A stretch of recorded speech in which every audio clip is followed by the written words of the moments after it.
Itong ganito kong pain, nung nakaraang taon, nakarisgrasya ng bluefin. Kulang-kulang 200 na, 200 kilo, mga 190 ganon.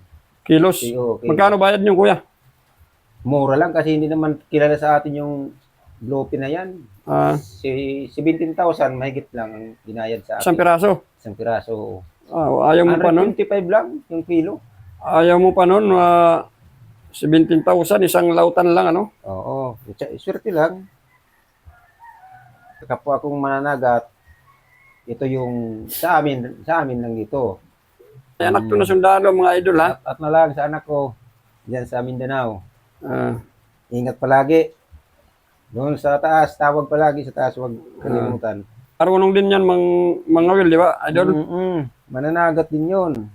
Pinag-iba ko lang ng ano dahil Ng landas. ng landas. Mahirap ng pare-parehas, mananagat. Pare-parehas. Pagka marami nang masyadong huli, Mm. hindi na mabibili. Mm. Ito, dalawa tong